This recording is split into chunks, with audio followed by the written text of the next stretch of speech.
Nearly 1 million U.S. residents aged 16 and older were victims of cyberstalking. And these are only the known cases. How many victims stayed silent? With the rise of the internet, stalking someone has become easier than ever. Today, let's look at cyberstalking and how we can deal with someone threatening our online privacy. The colossal numbers speak for themselves. Digital abuse, cyberstalking is everywhere, and not just in the dark corners of the net. Just this year, after a very public divorce, Kim Kardashian was subjected to a barrage of cyberstalking when her unhinged ex, Kanye West, allegedly used his fame and resources to track and cyberstalk his former wife. So the more time people spend online, the more they expose themselves to danger. And when it comes to cyberstalking on social media and the internet, the more we share it, the bigger the target we become. Cyberstalking is a broad term and can include small things like liking all your old photos on Facebook or personal email stalking, or it can be quite extreme, like someone installing stalkerware on your phone to follow you.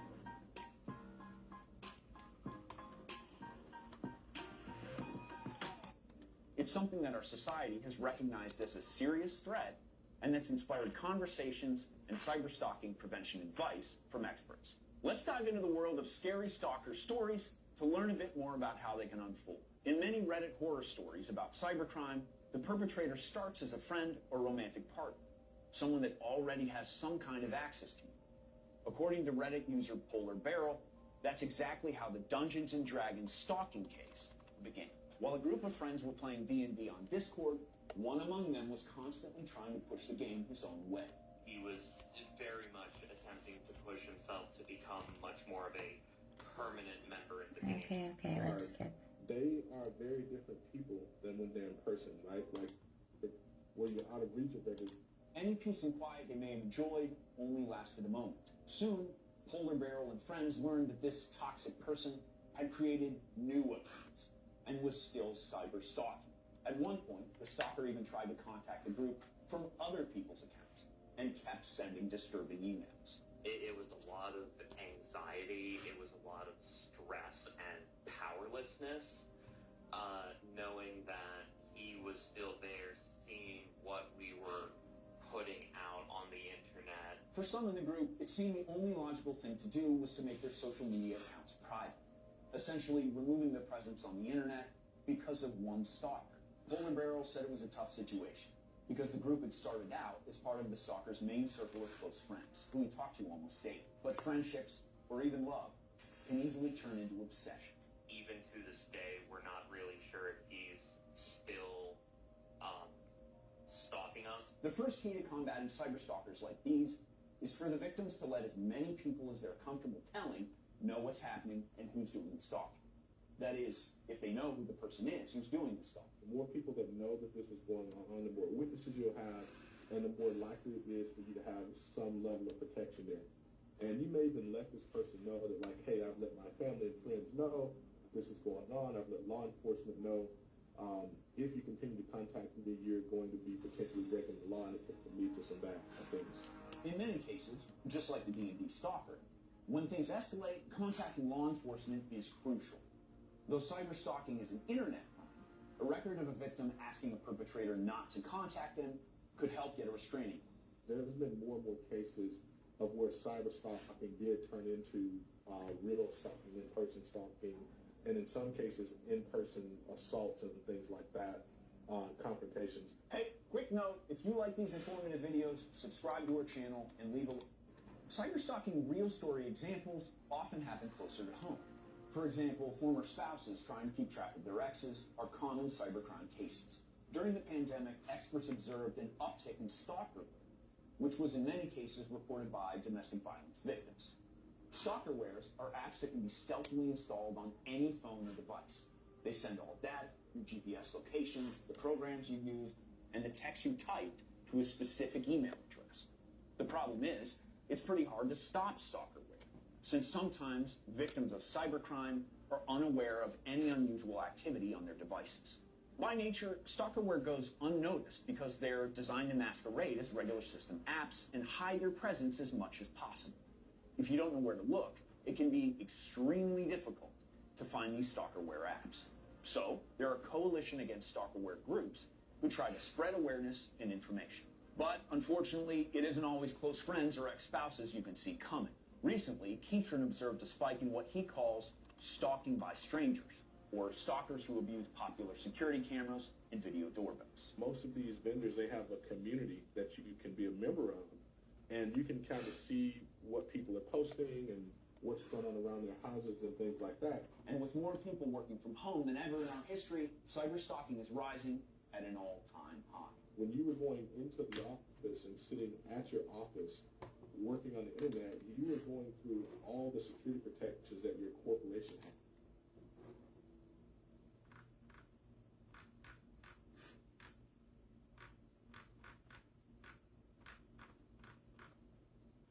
Is there anything better that explains it?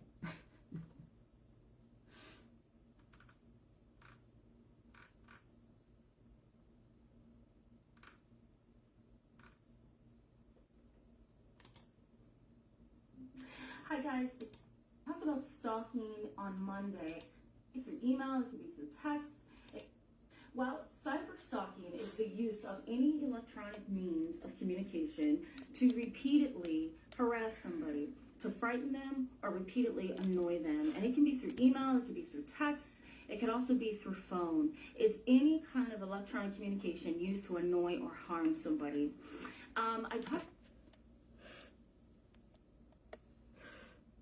That's my last embarrassing video talking about how what actually pushed me to kill myself was this ongoing cyber harassment and stalking that I've been experiencing for years, but has increased cyclically over time. Nobody can see it. I can't prove it, but yeah. So anything that threatens, harms, etc. Yeah. About stalking on Monday, and about 1.4 million people, I stated during that video, about 1.4 million people struggle with stalking, and it's a situation that I think a lot of people are unaware of. The other reason too is that we don't have a lot of research on the topic of stalking, but more specifically, we don't have a lot of research or concrete research on cyber stalking. It's a situation that affects more women than men. And even in today's modern society where we focus on equal rights and we focus on healthcare and, making sure that women and men are equal in some ways in society, even despite that, we don't have a lot of research on cyber stalking, and that's something that a lot of women deal with. I have it written down here that women between the ages of 18 and 24 deal the most with cyber stalking. One research study, and it was a rare research study because again, we don't have a lot of research on this topic, but one research study showed that about 8% of Americans have been cyber stalked, and they deal with it quite a bit. Most cyber stalking, and this has been my experience as well, it seems to occur with people who are not strangers, right? It's kind of like the research done on domestic violence and on abuse, sexual abuse, psychological abuse, physical abuse. It doesn't happen via a stranger. It happens via somebody that you know, right?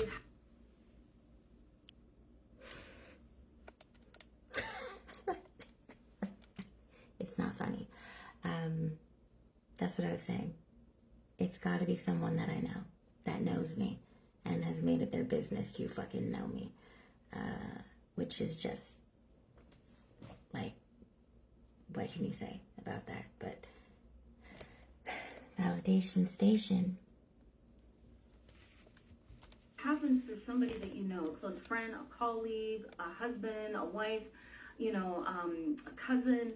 So cyber stalking is the same thing. It doesn't happen because of a stranger. It actually happens at the hands of somebody that the person knows, and that is unbelievable. You would think that in a world where, we're trying to be unified, we're trying to be racially appropriate, we're trying to be ethically moral in some ways, right? We're trying to uphold our values in this complex nation.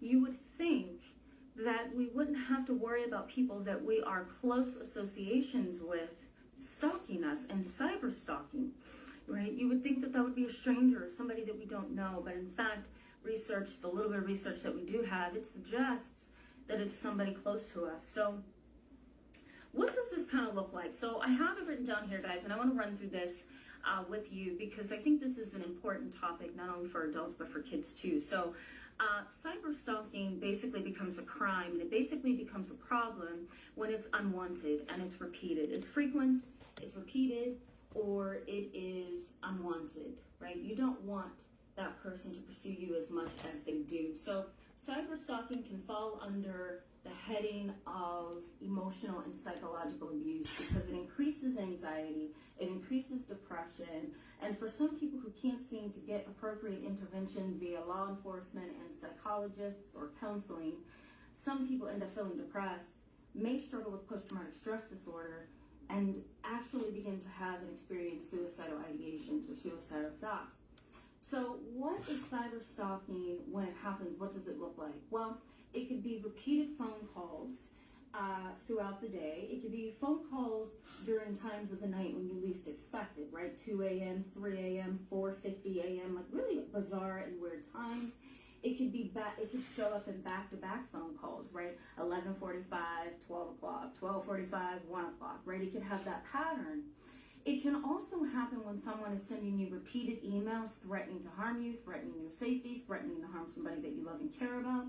It can also come about through faxing, right? I'm faxing you inappropriate material with cursing or graphic images, or I'm using some other form of technology to abuse and harass you, frighten you, and control and manipulate you, right? That's the whole goal, to manipulate you, to frighten you, to make you feel out of control, basically. Okay, it can also include emails, text messages, or phone calls where you're being ostracized. You're being harassed based on some private information that you shared with that person. So maybe you're going through a divorce with your husband, and I don't get phone calls and text messages. Everything is done through my own accounts and phone, basically. And yes, threats. Yes, harassment. Yes, at certain times. More frequent in certain periods or cycles. And I can relate to the sharing of personal information, like my Facebook and my Facebook account. I have like 2,000 private videos. I video journal constantly. It's been something I've done for years now, and it's used against me, the information, the details, the whatnot. I have been trying to show this in the last few videos. It's not what I want to do because I've had a long track record of saying all kinds of crazy shit was happening. I thought that it was my mom. I didn't know. I mean, I knew it was someone that knew me, and that was the only person I could think of, although my mom would never fucking waste her time, like, watching all my videos to be able to, like, thoroughly harass and threaten me, no. But didn't know what to call it, didn't know what to, didn't want to say it out loud, didn't want to talk to people about it, don't know how to stop it, don't have a clue. But I started to feel the same way that I felt last year before I attempted suicide. And the reason was because the threats and intimidation and influence and presence of this person or people became so overwhelming, and they were using like data points from my past trauma. So I don't know if these people like were involved in, things that actually played out in my real life that hurt me and traumatized me, or if they're just using information against me. But either way, they had said and done enough to terrify me, oftentimes referencing really traumatic events for me, and like one of their favorite things to put in front of me and remind me of is if I don't behave or remember my place, I will be disappeared, or worse will happen to me and no one will come looking for me. And that is right out of the, first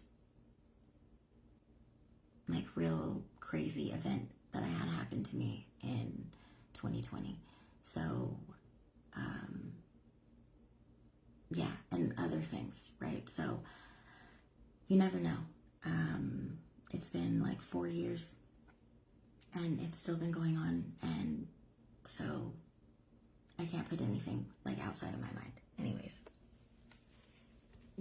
You've told a colleague or a coworker, and that individual comes in to your world and shows you support, but they also know everything there is to know about your divorce. And so they take that information and they blackmail you, or they take that information and they share it with other Facebook people in your group, right? Or they take that information and they text you throughout the day and night, harassing you and asking you questions about it and really aggravating you. The issue that I try to show many of my clients and some of my subscribers, and also those who send me emails, is you're being stopped when you have clearly made it known to the individual that I do not want to receive information from you, whether that's passively or assertively. You're really making a statement. If you refuse to respond, that means no, no, no, as I talked about in the video up here. But if you are also assertively saying, look, I would appreciate it if you would not send me any information at this time, you're asking them to stop assertively. You're also asking them to stop in a passive way, even if you're not saying anything. Either way, they need to understand, stop. Okay? So if they're not stopping the behavior, then we're getting into a very gray area and a very murky area, which we can label as stalking, depending on what the content is and the extent and the duration of the stalking. All right. And one last thing, cyber stalking also includes texts, instant messages, Facebook posts, tweets, whatever, Snapchats. That includes the individual sending you information that's inappropriate under different names, all right, under different account names or aliases, or sending you information, calling you with a different phone number every time, or an anonymous number, a private number, a block number, right? All of those things can fall under the heading of cyber stalking. So you're probably wondering, what's my acronym, right? So my acronym is TSS, and I want you to keep this in mind, and I want you to share it with anybody that might benefit from this. The acronym is TSS, and that means track, okay? Track, save, and share. I'm going to put that over here for you. Track, save, and share. And what I mean by that is you want to track all the messages that you're getting from this person. Once you begin to track it, you want to save it, all right? Save copies, save, what do you call those things? Screenshots, right? You want to save every message that you're getting, voicemails, text messages, phone calls, save it, and then you want to share it with not only your loved ones who may be able to recognize the person or who may be able to watch out for you and look out for you, but you want to share it with the police as well. You can make a police report using the messages that you are getting. Although you don't know who's doing it, you should be able to file a police report and say, hey, this is what's going on and I think it's the same person. Is there any way that I can document this stuff? If the police are like, no, we kind of need some identification, then you want to track, save, and share that information amongst your loved ones and your group of friends. Okay, so two things. For me, it's been an exhaustive process trying to document and track, as she says, because this person or these people are using my own Facebook, my own Google, so they seem to have access to I don't know if it's my phone or if it's just the accounts attached to my phone, but either way, a lot of things are deleted, and sometimes I'm like fighting to just get into my account, the password's being changed, the screenshots are disappearing, but whatever, so I have taken to trying to make these long videos where I'm trying to show something that seems ridiculous, the most recent stuff is just noticing that everything that is on my Facebook that is written is not something I have written, but it sounds just enough like me and the things I talk about to where most people wouldn't notice, but I know. And so it's a subtle yet very effective and very, like, disturbing, like, alarm for me. And I mean, shit, even my husband is like, you know, you were on drugs and you thought all types of crazy shit. And like, I get it, I do, you know. No, you wrote stuff like that. It's like, I know I wrote stuff like this, but I didn't write this. And I wouldn't be so, you know, like, disconnected that I could frighten myself into, you know, attempting suicide. But that's how real, you know, it got. So, as an example, I just made an hour. What was it like? Oh, well, first I was going to say the thing that she talked about before that was, if you know who it is, then ask them to stop. I don't know who it is, right? Which sucks because on one hand, I am unfortunately, like, suspicious of everyone because I know it's someone that knows me. Feels very fucking personal. But yeah, I don't know, so I can't ask them to stop. However, I have spoken directly into the camera and talked to whoever, you know, like a crazy person. And this kind of just feeds into probably what they want. Like, I am perpetuating a crazy, unbelievable, non-reliable image of myself, like talking about crazy things. So every time I, you know, plus I'm spending a tremendous amount of time trying to document and having that fun game. But there's been a couple of times where I've just spoken directly into the camera while I'm doing a live video, and I'm like begging for them to stop. This is something that is, of course, I'm like mocked for, you know, oh, begging to just kill her already, you know, type of thing. As an example, this is embarrassing, but hey, full transparency, I've already been overexposed, but like, just proofs, like, this is an example of a video where I was doing just that. Okay, so it's embarrassing.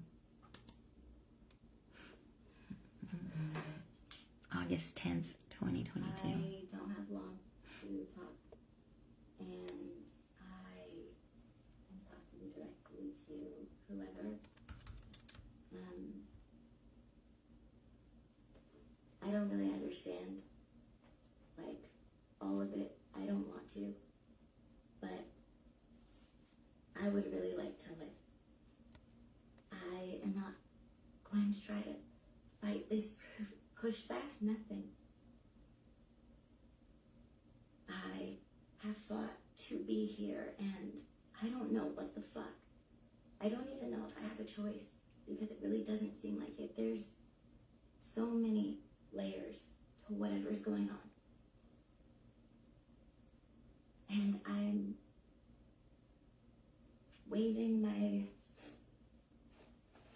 white pillowcase, saying,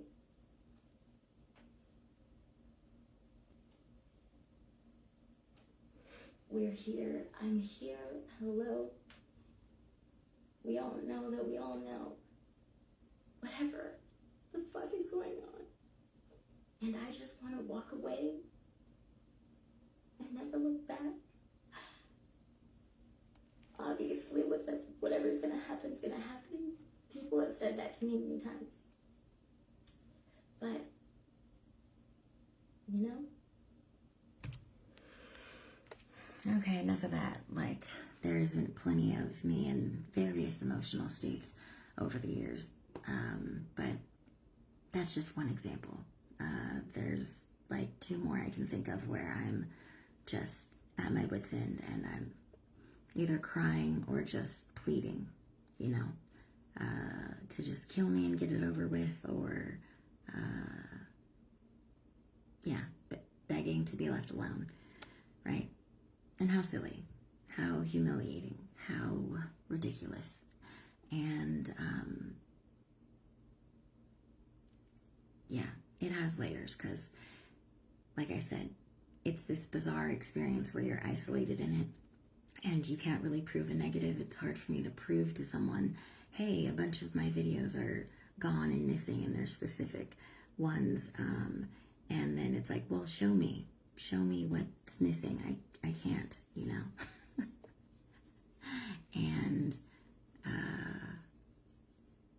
yeah, so I just made a video yesterday or 2 days ago. I made a couple videos, and you know, it was great because one of my friends, he called me and was like, Ria, that was my email.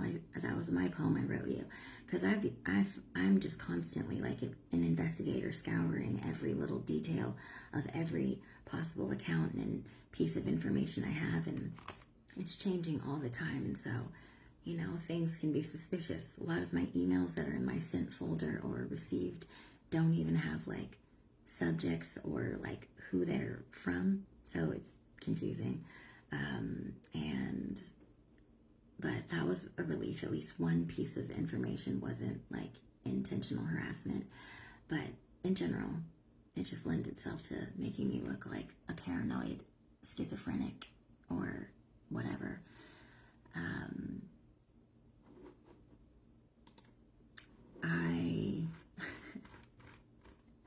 Let's see, made. Can I see what I saw?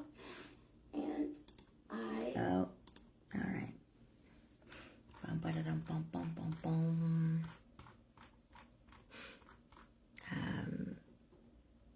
What is it? An hour and 45 minutes.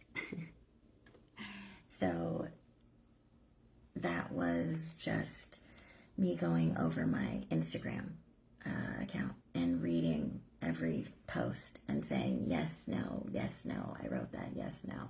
You know, the Instagram was pretty calm comparatively.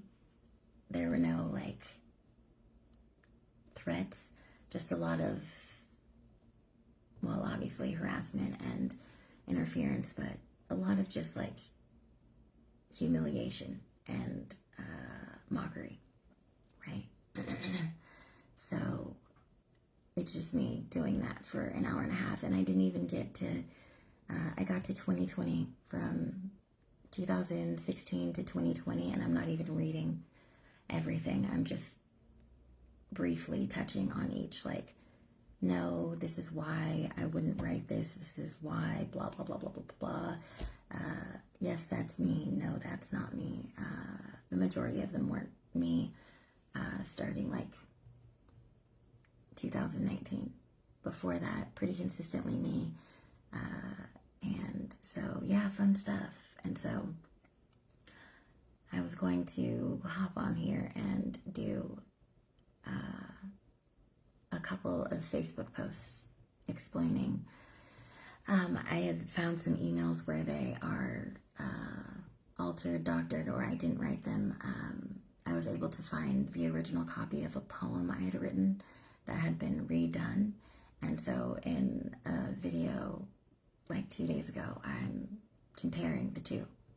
I had it recorded on SoundCloud, so you know that even though it's a long time ago, I'm literally memorizing some of the sentences, and I recognize my writing. I know what I wrote and didn't write. And even though this poem is in my email as a sent item with the same title and everything, it is not the same poem. No. So, trying to show things like that. But there's not a lot of original stuff left for me, so I can't really set a base example. All I can do is explain how and why I know, you know, and then at some point I just need to be fucking trusted, because I'm totally fine saying I don't know, it could be, or yeah, that's me, you know. But I am not guessing, I am not feeling or thinking that this is happening. It's happening, and I'm only speaking to what I definitively know, you know, is not me, thus tampered with. But there's an excessive amount of videos on Facebook, and I typically don't write on my posts. Most of them are private, though I have gone public here and there when I was either like out of my mind on drugs or out of my mind on fear and thinking that I was going to die. So I'd put a bunch of stuff out there public, not caring what I looked like, sounded like, or people thought, because I was more afraid of what was going to happen to me than I was of looking bad, right? So just on one account, like I've said before, I have like close to 2,000 videos on my Ria Javon Facebook that are private for the most part. And so I'm only doing a small portion of what I know has been, you know, written.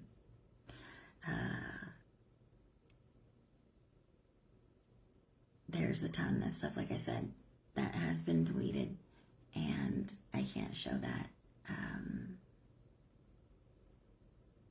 And just weird stuff. So, okay, what was I going to do now? I guess I can go over, let's see here.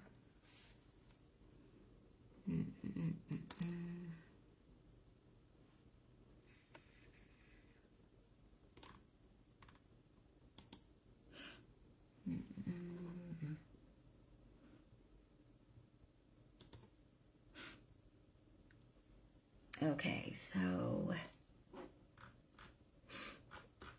this is just a few of the ones I was able to put aside that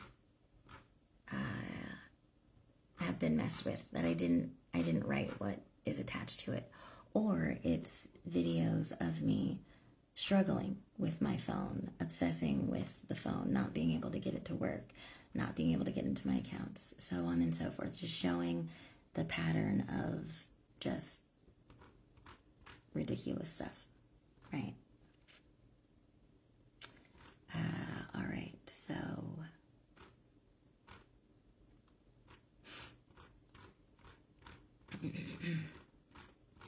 this is nothing, and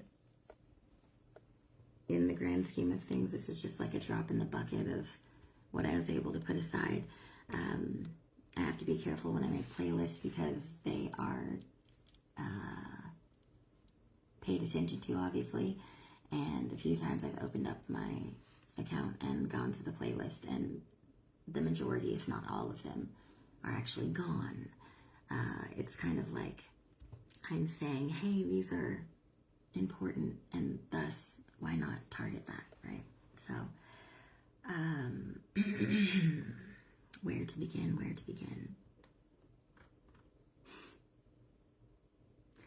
I don't want to be here all day, but I could be, because a lot of these posts are so long. They're just so incredibly long, and I don't want to read the entirety of it.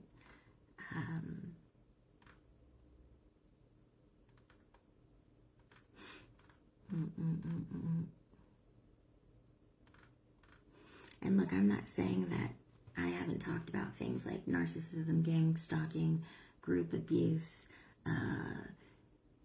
spiritual psychosis, like, I'm not saying, like, I thought it was my boyfriend, now husband, for a while, because he works in IT, and he's the only person I knew that had the skill set to do it and the patience, you know, but I thought it was my mom. I mean, it had to be somebody invested and close to me, right? I ain't got that many people around me, but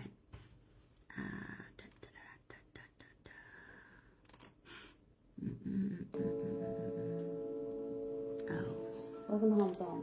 Okay, so no, not that one.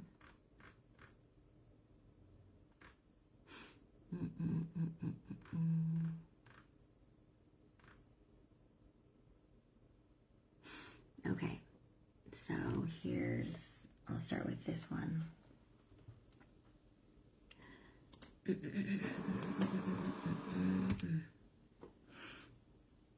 Okay, so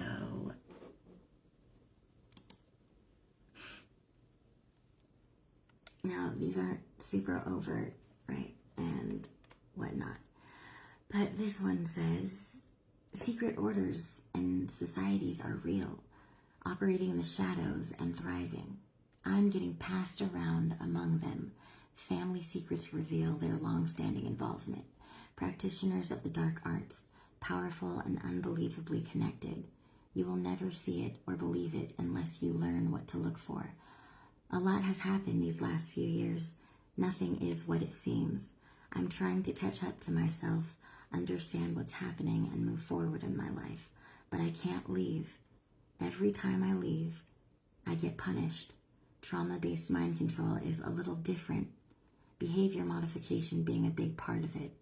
That's why each time I leave, more dangerous and traumatic experiences happen to me. Because they are simply what happens when I step out of line or don't behave. It's a regular and accepted practice among them. Us. I am on the lam again, knowing it's coming. In the meantime, just need to process out loud. So, doesn't sound any like too crazy, right? And that's the point.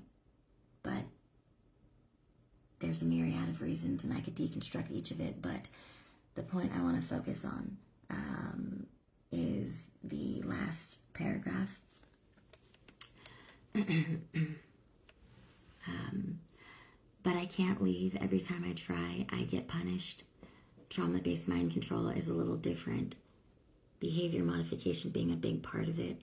That's why each time I leave, more dangerous and traumatic experiences happen to me, because they are simply what happens when I step out of line or don't behave. It's a regular accepted practice among them. Us. I'm on the lam again. Blah, blah, blah, blah, blah. So this just feeds the Ria's crazy narrative. I've talked about, the suspicion of secret societies or things that work in the shadows, but I don't know definitively what the fuck is what, but talking about things like this and it just lends itself to me being dismissed and me looking crazy like a lunatic. But the last paragraph for me is a communication directly. It's a reminder. It's a warning. It's a threat. It doesn't sound too threatening, but I know to take it that way. Every time I leave, I get punished, and each time becomes more dangerous and traumatic, because that's simply what happens when I don't behave or I forget my place. That is, not to go into sad stories or anything, but I've talked about, being told I was going to be disappeared when I was carjacked in San Jose in 2020. Then there was another experience I had where I was forced to take drugs and do all types of stuff, and basically threatened with even more severe stuff like being trafficked and gang raped and blah, blah, blah, and worse, stuff. And the people would regularly tell me to know my place or keep my mouth shut or, behave, obey, right? So that references those events because that's the same message from real life experiences, right? And some of these things are just the regurgitation of things I've actually expressed in videos. It's just I wouldn't communicate or word them this way. And that little tiny distinction of this is a regularly accepted practice among them, us. So I go from talking about them that is doing stuff to me to identifying with them. Like, this is what we do. No, no, no, no, no. No, no, no, no. It's the little things. It's the little things. And it doesn't take much more than things like this to put me on serious edge. I read something else, I think, recently that was, to me, very scary. And it was because it was insinuating and talking about, like, not needing me anymore, like having enough of my data and whatnot to where, and they say this specifically, to where they can say and do anything regarding me and no one will believe the truth. And no one will come looking for me, right? And I'm just supposed to, like, wait for that time in which they're done with me or whatever. So my mind goes to just the worst places, right? Like, as insane as it sounds, some of my real life experiences have been so terrifying that, like, thinking about worse or scarier is something that I'm not fucking up for. So yes, suicide became an option because I was trying to prevent something from happening. And that's why I am doing what she said. And I'm saying, fuck it. I don't care if no one listens. I am still trying to let as many people know as fucking possible. And that's the responsible thing that I have to fucking do for myself. And yeah, it comes at a cost. Ignored, dismissed, like, written off, and humiliated. But I don't know what else to do, so yeah.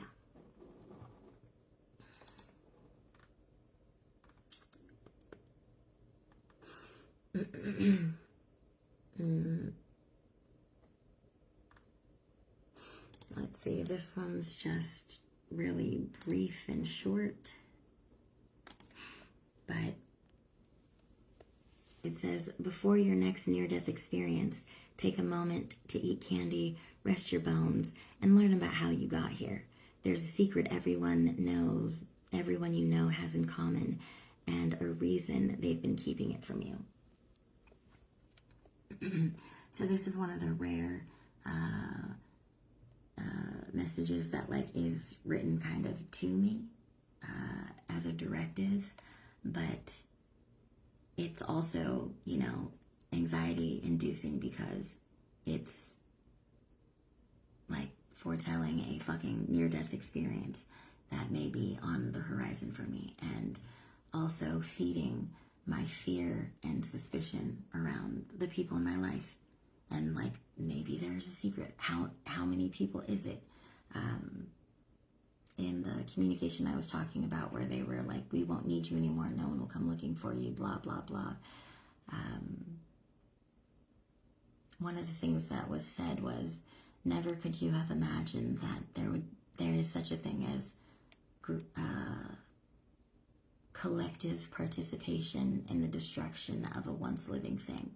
So, you know, there's these things and these fears that are fed, that it's more than one person, that it's a group, that it's, you know, hell and nightmares are on their way, you know.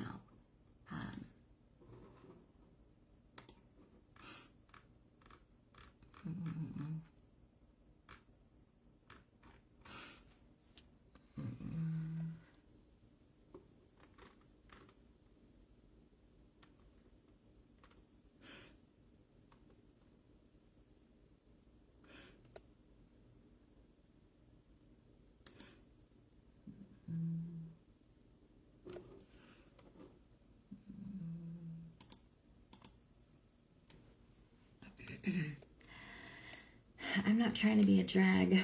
I'm sick of this too. But this is unspoken warfare hidden in plain sight. And unless you're part of the elite faction, these things affect you as well, just to a different degree. But you never know when they might decide to come for you. So I'm just doing my best to work my way through what I can barely understand. And you should have a tiny bit of insight regarding the system, mechanics, and severity of the tactics should they increase the warfare that is also being waged on you. So getting up to date, let's talk Nazis, the removal of all my property, being set up and almost arrested, deprived of food and sleep, and why I'm thinking a lot about Hitler's legacy, white people's superpowers, and a new spin on trafficking and eugenics. It's the day before my brother's birthday, so cellular memory means my biggest wound is open and activated. And we are in the 9 frequency, and bitch is... This is so annoying. I'm not going to read too many more of these. It's the day before my brother's birthday, so the cellular memory means my biggest wound is open and activated. And we are in the 9 frequency, and bitch is the strongest reasonable or resonance with me. So the buildup of his birthday is always excruciating with the level of trauma and pain these individuals subject me to. Particularly, they are really big fans of compounding trauma, which means relating the same trauma over and over and over, so the damage is extreme, amplified, and particularly irreparable. Keep in mind, so many words for this relatively short video. Keep in mind, this disposition and attitude I'm exuding is not an accurate read of the reality of how I feel or how severe of a condition I'm in. This has a lot to do with what you would call my programming or training. Through the abuse I have been taught to endure while acting normal or even happy. This is also why the majority of people can't see us, hear us, and believe us. So let's play a game so you can protect yourself when these same things are revealed to you and used to attack, destroy, and strip you of your basic human rights. Again, nothing sounding too alarming. It's just a hodgepodge of things I have talked about, but I did not talk about it here. I didn't talk about it in this way. A lot of these things don't go together. It makes me tired even just like reading this out loud. It's a lot, and I typically don't give a play-by-play description of what I'm talking about in the video.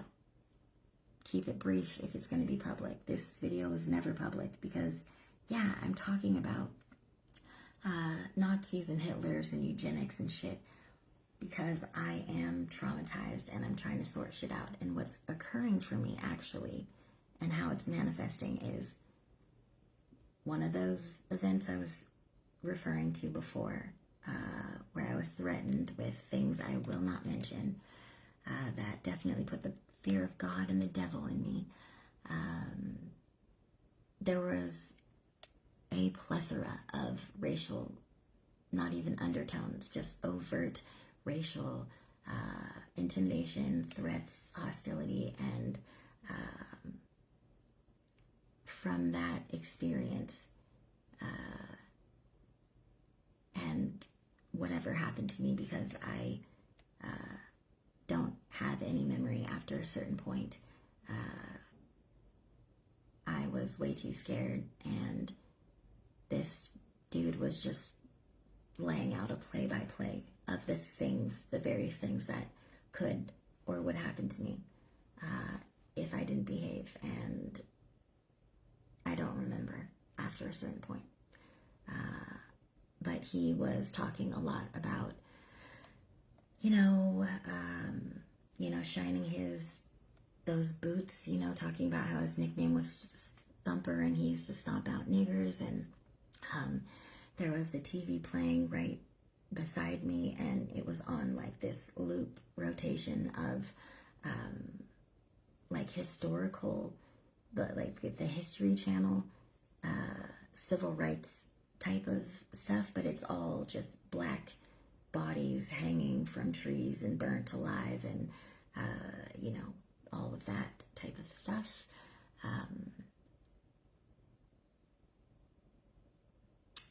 Anyways, that trauma, I didn't talk about it or process it or deal with it for a while, and so the next time I find myself on the streets, I am, you know, hypervigilant and very vulnerable, and so it's resurfacing. And for me, the way it started to resurface was me thinking about and trying to understand these different aspects of history and culture as a way to contend with it. So yeah, I'm randomly talking about Nazis and Hitler and eugenics and whatever, but no one's ever going to see this video. And yes, it's true. This was the day before my brother's birthday. I had to check the date. And I am in an area where I had already been traumatized before, years before. So this is someone who's aware of that, you know, because I don't think I say that in this video. But I wasn't happy about it. So anyhow, I can continue to go on and on and on. I can show examples of like how some shit is just not even relevant to what the fuck the video is talking about.